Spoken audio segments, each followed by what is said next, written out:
Donna Jackson serves as the Director of Membership Development for the Project 21 Black Leadership Network. She's a seasoned accountant with public and private sector experience, as well as previous forays into politics and ministry. She's a sought-after speaker, having testified before Congress and also appearing regularly in the media and at conferences. Prior to her career in accounting, she was a political operative in the state of Arkansas, where she worked on the successful campaigns of Governor Mike Huckabee, Senator Tim Hutchinson, and Representative, later Governor Asa Hutchinson.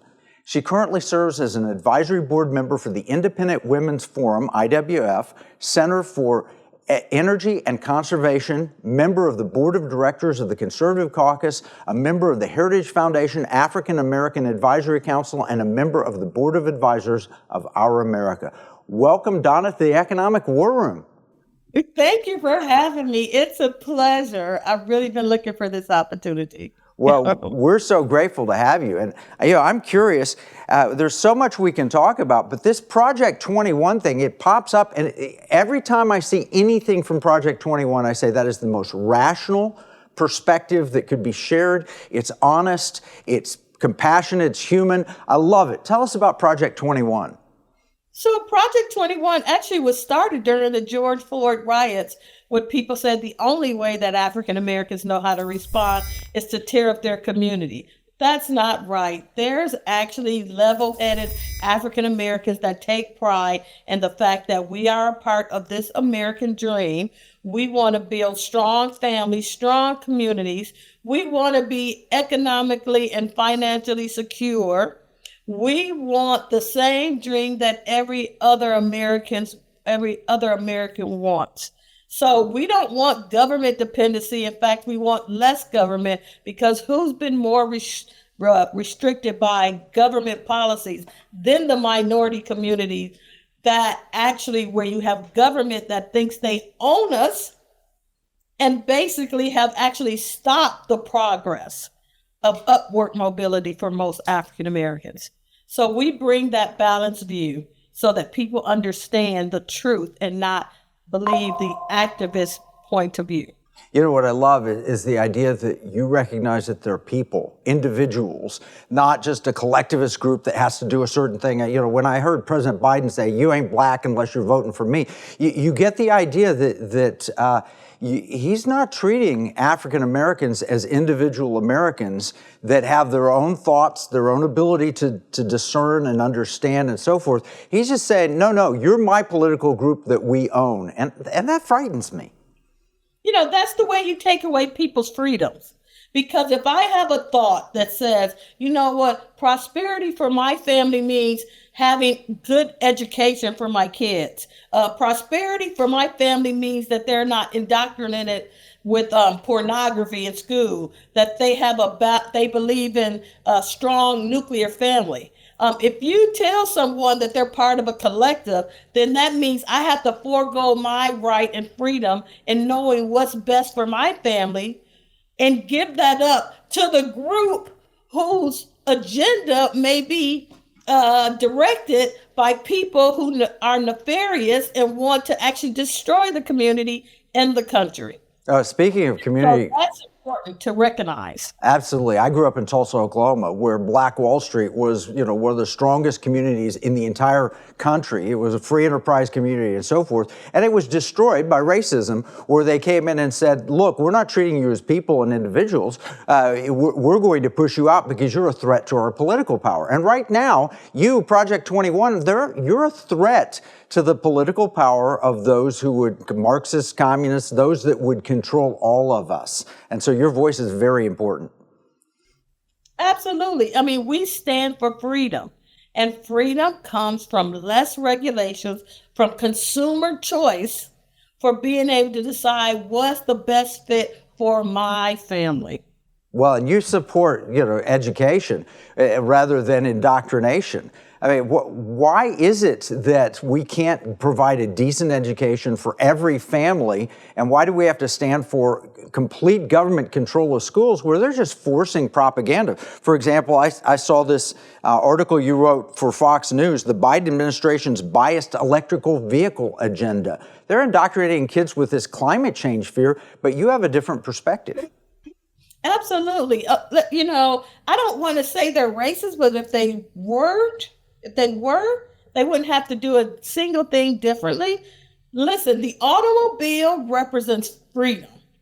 When when Henry Ford made the automobile, 100 years after the automobile was actually invented, it actually opened up the suburbs. It opened up opportunities for individuals to have other means of success in terms of financial security.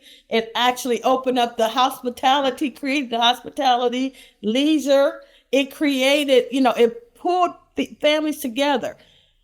There's a study by the Philadelphia Federal Reserve that said if you give a minority a piece of car, and it doesn't have to be expensive car, you will actually deplete the wage gap between black and white, because actually you have more opportunities outside of your community, and you have multiple opportunities to have multiple income streams with a vehicle. You get to participate in the gig economy, you get to have a regular job, and you actually get to be able to have more sources and better paying jobs that may not exist in your community. So when you take affordability in a vehicle, irregardless of how much that vehicle costs, you take away the ability for a person to actually earn a living.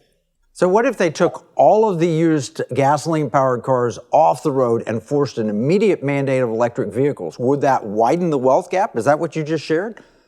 At 100%. This is common sense. If you're watching the news and you're watching all of these large corporations leaving black communities, so where are black people going to find jobs? Probably outside of their community. If you take away that means that you take away the ability of people to be able to have dignity in working. And there is dignity in the ability of someone to use their own hands and mind to create their own wealth. It's a pride in that. Well, if the automobile hadn't been invented, what would the racial situation be like? If we implement the Green New Deal, what will the racial situation be like? We're going to have to take a break, but when we come back, Donna, I really would like to explore this question. Why is the Green New Deal bad for America? You've written about it more than anyone I know, and you've got an incredible viewpoint on that. So we're going to take a short break. When we come back, we'll talk about the Green New Deal and Black America. In uncertain times, finding stability in the economy can feel challenging. But what if you could navigate economic volatility while honoring your biblical values? At Timothy Plan, they believe this balance is possible. Timothy Plan filters its volatility-weighted ETFs and family of mutual funds through a biblical pro-life and pro-family lens, so you can see competitive returns and moral responsibility, helping you to weather the economic storms. With Timothy Plan, align your investments with your values while adapting to our ever-changing culture. Since 1994, Timothy Plan has been recognized leader in biblically responsible investing. Timothy Plan, your bridge between faith, finances, and the future. Visit timothyplan.com or call 1-800-TIM-PLAN or 1-800-846-7526. Investing includes risk, including possible loss of principal. Before investing, carefully consider a fund's investment objectives, risks, charges, and expenses contained in the prospectus available at timothyplan.com.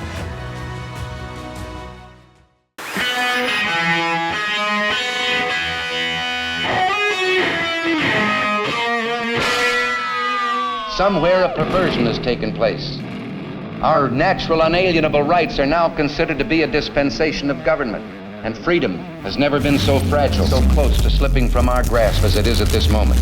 Freedom is never more than one generation away from extinction. It has to be fought for and defended by each generation. You and I have a rendezvous with destiny. We'll preserve for our children this, the last best hope of man on earth, or we'll sentence them to take the last step into 1,000 years of darkness. In this most critical time in our nation's history, now more than ever, Americans need to align with companies that support our constitutional rights and God-given freedoms. Patriot Mobile supports your values and provides exceptional 100% U.S.-based customer service. Join the movement today. Go to patriotmobile.com or call 972-PATRIOT. We're talking with Donna Jackson. She's a brilliant scholar. She understands the implications of these massive government policies on basic things like wealth gap between races and so forth. She believes in American ideals. She believes in the Constitution. She believes in liberty. And she's got a unique perspective on the Green New Deal. Tell us why. Is it good or bad for Black America? The Green New Deal is the worst for Black Americans. So the understanding, one thing that people should understand is the Black middle class, when it was actually really thriving, came from the industrialization of America. You know, Henry Ford, and I like to talk about this a lot. My grandfather, who worked on the floor at Ford Motor Company, came from the South in 1910, and the floor was completely integrated. Markets, if you have a free market society, you don't have to worry about creating policies to say this is how we're going to get rid of racism, because the markets take care of that. That's how you have prosperity. The fact of the matter is, the Green New Deal has forced companies to close, especially industrial jobs that represent the best opportunity for minorities. They are high-paying, blue-collar gateway jobs that gives minorities the opportunity to buy homes. Most industrial jobs that the Green New Deal hates because they claim it's dirty air and polluting America and all the CO2 nonsense that you hear, those represent the highest paying jobs and usually pay double what you can have in non-industrial jobs. So if I could go to a job at Ford Motor Company where it's very normal for me to be able to make $90,000 a year versus working in a retail store that's going to pay me 20 or 30, guess what? I too can be a homeowner. I mean, these jobs always represent the highest paying opportunities for a community that has a lower college degree graduation rate. Well, here's a problem with the Green New Deal too. We're shipping the jobs overseas. China produces most of the solar panels, the wind, and so forth. And they're not even being good to the environment in the process. So not only are we shipping American jobs overseas, but we're harming the planet's environment because they don't do the clean energy, they don't do clean manufacturing of the clean energy. They do dirty manufacturing of the clean energy. And so sometimes the electric cars are actually worse for the environment, not better for the environment. All around it seems like a bad thing. But then you touched on something really important here. You touched on the American dream and the ability to own a house, something that's been priced out of the market for our kids. Why is it that regulations are causing problems in the pricing of houses? Because, one of the things I always tell people is whenever people tell you about a regulation, ask them how much it costs. I mean, that is always going to add cost in because you're talking about the number of people you add, and regulators have a agenda of creating more regulations, and each of those regulations comes with higher costs. I was just looking up recently that they have a new regulation for every appliance in the house, including going after furnaces, gas stoves we heard a lot about. They're also adding a regulation with HUD, the Housing and Urban Development, that's supposed to give out FHA loans to low-income families. They created green code requirements that may add at least $31,000 additional dollars to the price of a home. The average regulation today is adding about $121,000 extra to the price of a new home. And then add on that they have the 30 by 30 that's restricting private and public land that can be used to build on. So they're actually creating artificial scarcity. You hear a lot about not enough inventory, but people are not talking about why. Why? Because they're putting restrictions on land. They're actually having they have the Clean Air Act, they have the Conservation Act, where if you go in and they say, you got to have a water pond on your lawn, on your property, so we're not going to allow you to build on that, even though the property is owned by an individual. They're taking land, and they have this agenda, and I don't know if people are paying attention to this, 30 by 30. They plan to have 30% of the land owned by the government by 2030, but 50% owned by the government by 2050. So what does that mean? That means there's less land to build on, which means there's fewer housing. So it's more competitive in the terms of the housing that is there, which means that price is going to go up. I mean, that's economic 101. If you have more people building on the same thing and you have artificial scarcity, then you're going to price people out of the marketplace. And people that have lower incomes, which is historically minorities, just because of the conditions that exist in our communities, that means those people are automatically left out of the marketplace. Well, a couple of things. First off, $25,000 from government to help you buy a house is a drop in the bucket compared to the cost that you're talking about. But the second point, which you touched on, is the beginning of a lot of regulation happened after the Civil War with the attempt to control populations. And so we're going to price people out of neighborhoods. We're going to price people out of automobiles. Regulations, we're going to keep people from having guns. A lot of the gun regulations were in order to keep minorities from owning guns. Regulations can be extraordinarily racist. Wealthy people can get around them, but the average middle class and below, they struggle with these regulations, don't they? Absolutely. I mean, what people need to understand is regulations. Each regulation represents a barrier to that opportunity. And those barriers are by design. And so when you talk about these Green New Deal initiatives, the goal is to make sure that fewer people can have resources and you force people onto government assistance. If you want to know why the American dream is dying, she's just described it. All right, we're going to need to take another break. When we come back, we're going to talk about critical race theory, DEI, and we're also going to talk about solutions. What can America do to get better? We've got a great future ahead if we listen to Donna Jackson. Here's a $10 bill. It's got the picture of Alexander Hamilton on the front of it. It's kind of sad. When I was 10 years old, everything that I could buy for $1 now costs about $10. That's the cost of inflation. It's just paper. It's not backed by anything. You can't exchange it for gold and silver. You used to, but you can't do that anymore. And that's unfortunate. Pirates wouldn't accept this. Pirates, they wanted gold and silver.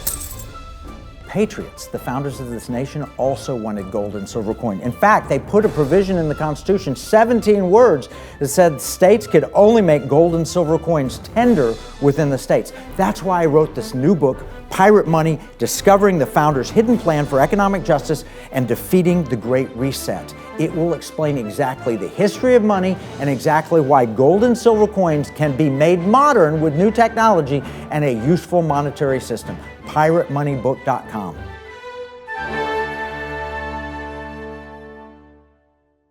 We're talking with Donna Jackson from Project 21. We're talking about how regulations have actually been harsh and harmful to minorities, how the American dream is being squeezed from housing costs and keeping people out of affordable automobiles and things like that. But we're also going to talk solutions. Before we get there, Donna, could you comment? I've read some of your writings on critical race theory and on DEI and why they're such a bad idea and they hurt minorities rather than helping them. Could you describe that? Absolutely. There was this notion, and we were actually working towards that, where we wouldn't be judged by the color of our skin, but the character of our contents. Critical race theory actually takes away from the initiative of an individual to use the talents they have because it says to them, that no, the reason why you're going to get something is because you have a certain melatonin. You have a certain look. You're a certain gender or sex and so you don't have to try because there's going to be a carve out given to you. The second thing is critical race theory puts people in these buckets, which is so against what we were designed as human beings and what we were created for. I'm sorry, and bringing in my own spiritual background, I've never seen one spot where it says race is how God determines how you're blessed. No, it's the works of my hand. And I can tell you, the thing that I hate the most, I have always worked really hard for everything that I've gotten. I finished my bachelor's degree in 2.5 years in accounting in the top 10% of my class. When I was graduating, it was like the NFL draft, not because I was Black, it was because I worked hard and because I understood what it takes to be competitive. Why? Because if I can solve the issues in my own life, then I can be trusted by corporations to solve their problems because they're not giving out charity. Now, what does critical race theory do? It actually took away all of the accomplishments that I actually achieved and reduced me to checking a box. If I tell someone, you know what, I was recruited by all of the big four accounting firms, most of the Fortune 500 companies, and had to actually stop receiving offers. That's how many I had. People will think, oh, well, that was because you were Black and you were a female. Not because I took 24 units in a semester each time and got straight A's. Not because I was Phi Beta Kappa. Not because I worked, I spent countless hours studying, trying to learn a profession. None of that matters. The only thing people will see is that I was Black and I was a woman. So all of my accomplishments that I've achieved over the years have been wiped out. Well, I don't think they've been wiped out. Ernst & Young, I had 4 of their 7 largest revenue generators for all of North America. That's a huge accomplishment. I did not take the easiest cases. I purposely got on the most difficult audits. I did 7 IPOs. I worked really hard to make sure that I actually added value to any project I've ever worked on. In fact, when I was at Marriott, they didn't hire me because they just needed somebody to fill a position. I went in there to create what the position was going to be because they were in trouble with their filings. And now people will think, oh, well, none of that mattered because you just got hired because you were DEI. It's the most harmful for minorities because people will think that they didn't deserve the position that they got. And well, we do have one that doesn't deserve the position that she has right now, but I'm just saying. But the thing is, we should all be judged on what we can add to the corporation, how we can improve the lives of individuals, and how we can improve the American society, not because somebody owes us something. The other thing is this: there are no people that are born evil, systemically evil, and these people are systemically good. No, it's the individual and how they carry themselves, their character. It is the worst thing I've ever heard for someone to say to me, oh, well, all white people are evil, and you're telling me all Black people are good? No, people make their choices, and they should be accountable for what they do. Absolutely. Not because you belong to a group. Absolutely. Well, I can't imagine that you could file your taxes and you file them wrong and the IRS comes to you and you say, well, it's okay. I had a black female accountant, so you just need to ignore the errors. No, competence matters. Or we've had Dr. Carson on the program. Can you imagine the Siamese twins being separated and both had bad outcomes? Oh, it's okay because he was a black doctor. No, it's ridiculous. We need competence. We need to acknowledge success.